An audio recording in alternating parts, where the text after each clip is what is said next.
Hi, this is Gabe from fluentforever.com. In this video, we're going to talk about American English vowels. Now, English vowels can be a bit tricky. There are a lot of them. But the better your ears get, the simpler they'll be to keep track of, and the better you'll produce them.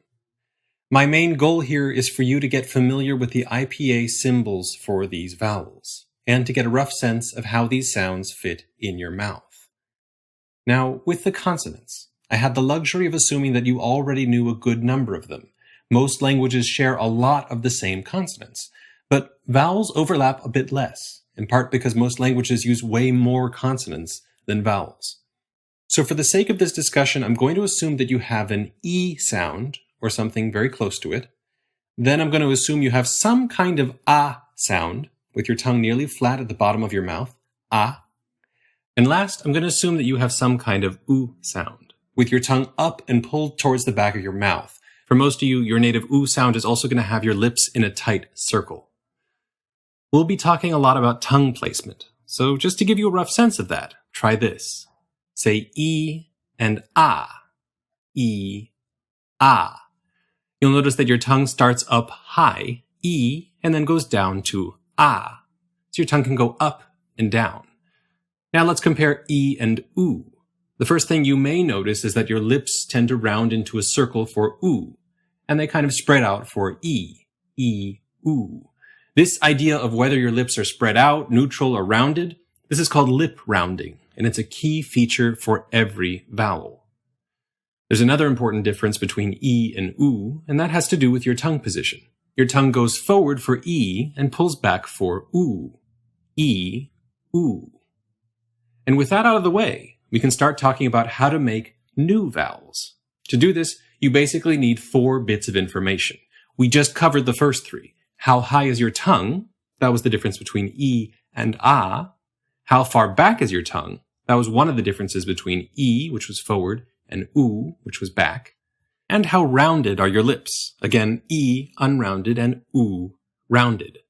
Now, the 4th bit of information is actually the most important. It has to do with ear training.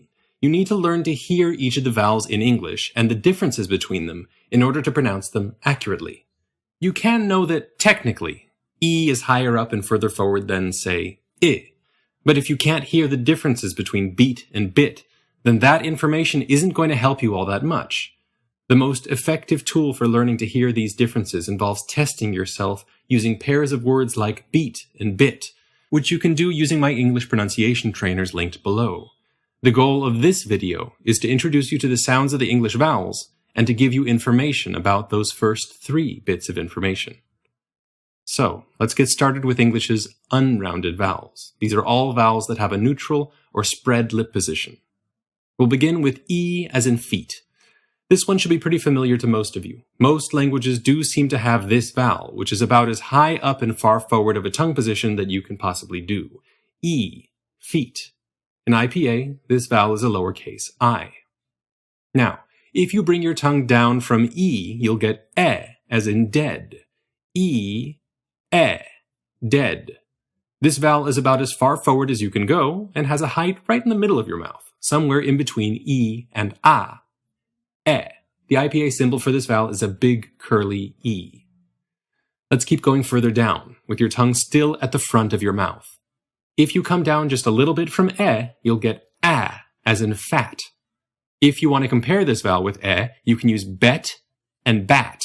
Bet, bat,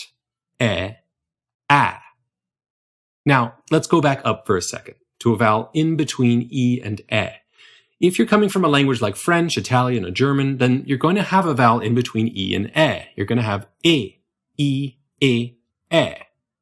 Now, English has a vowel that's also in between E and in terms of height, but it's not all the way forward. You need to pull your tongue back just a little bit to reach it. So there's E, and if you drop your tongue down and back just a bit, you'll get I, as in bit. Comparing those 2 vowels, you have beat and bit. Beat, bit, E, I. We can do a similar maneuver with If you keep the same height as that vowel, but pull your tongue back to the middle of your mouth, you'll get as in bud. Comparing those vowels, you can use bed and bud. Bed, bud, We'll do it one more time with a. This time we'll go down in tongue height, as far down as you can go, and way back, all the way to the back of your mouth. From a to ah, as in caught. Comparing those two vowels, we can use cat and caught. Cat, caught, ah. Now there's another way to find that vowel. Almost all of you will be coming from languages with an ah vowel. This is a vowel that shows up almost everywhere outside of English. The ah vowel is all the way at the bottom of your mouth, but further forward than English. You get ah instead of ah. So to make the English vowel, you need to make sure to flatten out the front part of your tongue so that the highest part is way in the back. Ah, ah. Now let's take a second to talk about dialects of American English. I just introduced you to ah as in caught. It's a low back vowel without any lip rounding. Now let me show you a different word. Caught, as in I caught a bird. Some speakers, myself included, will pronounce this word on the right exactly the same as the word on the left. On the left we have caught, and on the right we have caught. They're exactly the same. Other speakers will pronounce them differently. They'll say aw, as in caught. For them, this word on the left is caught, and this word on the right is caught. Caught, caught. That second vowel has lip rounding and is higher up in your mouth. These speakers have an extra vowel in their English. Some words will use this rounded vowel, and some won't. And the map of who uses this extra vowel and who doesn't is super complicated. All the blue dots on this map have this vowel, the green dots don't, and the yellow and light blue dots are somewhere in the middle. For them, this extra rounded vowel is in the middle of disappearing. What this means is that you have a choice. You can either stick with a single unrounded vowel here and just say caught and caught, they'd be the same, or you can learn to use the rounded vowel and say caught and caught. I'm going to suggest you choose option 1. English is hard enough. Its spelling rules can be really challenging to master, and if you have one less vowel to worry about, it's a lot less work when you're learning it. That said, some people will want to learn both. They find that the extra vowel gives their English a bit more specificity, as if they came from a particular region of the United States. My pronunciation trainers will include an option to help you learn that extra rounded vowel, but still, I don't think it's worth the effort. Maybe that's just me being a biased Californian. With that said, we have just a few vowels left, and then we can get into vowel combinations. First, let's talk about oo, as in boot. Now, as we mentioned in the beginning, most languages have some kind of oo vowel. If not actually oo, then it's at least something that has a similar tongue position, meaning it's way up and way in the back. Many of the Asian languages have a vowel with this tongue position that doesn't use rounded lips. Japanese, for instance, has u. But even in cases like that, if you stick with that tongue position, and then just add rounded lips, you'll basically get the sound we want here. Oo, boot. But I'm saying basically for a reason. While most languages do have some kind of oo vowel, very few languages are as sloppy with that sound as American English. We don't really say boot. We say boot. It's actually two vowels stuck together. We start on u, and then we go up and back to oo. In slow motion, that's ooh, boot, boot. That first vowel is u. It's a vowel we use in words like wood, and it has a slightly lower and further forward tongue position than oo has. You can compare those two vowels with pairs of words like wood and wooed, or hood and hood. Wood, wooed, hood, hooed. And now we have just a few vowels left, all of which we've basically covered in some way or another. The first is as in turkey. Remember the American r, as in rat, from the last video? Your tongue was pulled a little bit up in the back and a little bit up in the front, like this. Also, your lips were rounded. Rat. As in turkey is the same tongue position, just without the lip rounding. So you get turkey, instead of rat. The spelling rule here is basically that you use that consonant R with rounded lips when there's an R right before a vowel. So that's at the beginning of a word, in between two vowels, or right before a vowel in a group of consonants. And you should use the vowel form of without lip rounding whenever you see an R elsewhere, at the end of a word or at the end of a syllable. The IPA symbol for the vowel in Turkey is a backwards curly uppercase E with a cursive R attached to it. There is another IPA symbol that sounds exactly the same. It's a lowercase, upside down E with a cursive R attached to it. And it shows up in words like paper and mother. Why have two symbols for one sound? Well, you don't need to have them, but that lowercase upside down E thing is used in IPA to indicate when a syllable is unstressed and kind of skipped over. Turkey sounds okay, but saying something like paper is a bit weird. It's just paper. You can also use that lowercase upside down E thing to color the ends of other vowels, giving you things like the R in par or the OR in pour.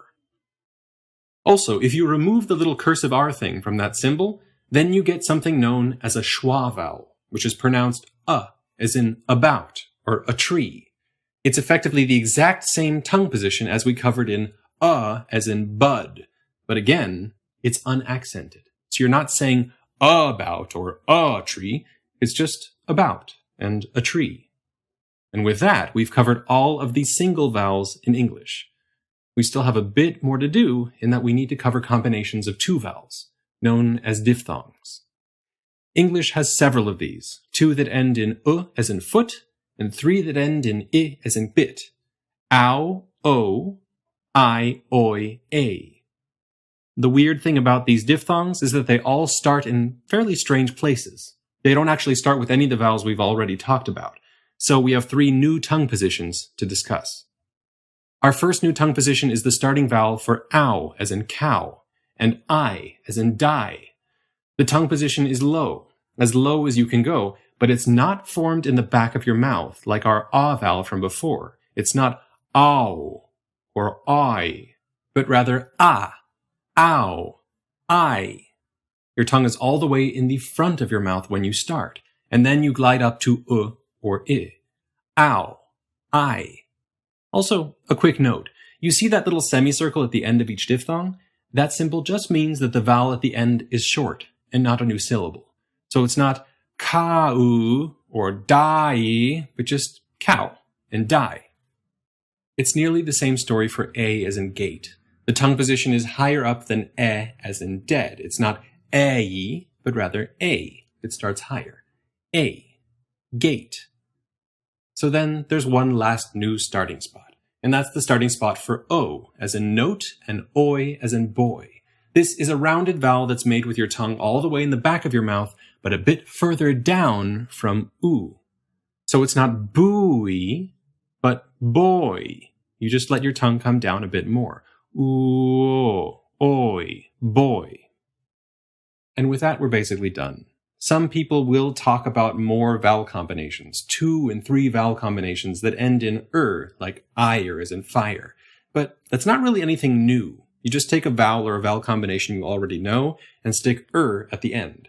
I plus turns into ire. It's not new. The only R combination I wanted to point out here was a combination we already discussed earlier, or as in pour. This one starts in that new O space that we discussed earlier. And so with that, we've covered all of the vowels and the important vowel combinations of American English. To quickly review, we began by discussing the 4 essential ingredients to forming new vowels. The height of your tongue, how far back your tongue is in your mouth, how rounded your lips are, and ear training.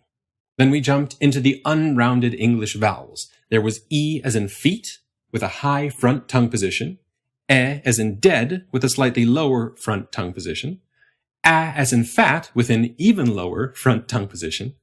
And then after that, we started taking these vowels and changing our tongue position slightly to create new vowels. Starting with E and going down and slightly back gave us I, as in bit. Starting with E and pulling your tongue back to the middle of your mouth gave us as in bud. Then starting with A and coming down and back gave us as in caught. This was also where we discussed dialects of American English and how some people make distinctions between the unrounded A vowel in caught and a rounded A vowel, as in caught, though I do think you're best off not using that extra rounded vowel.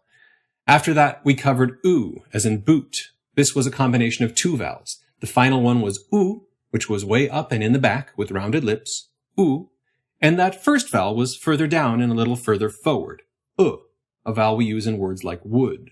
So we had as in wood and as in boot. Oo.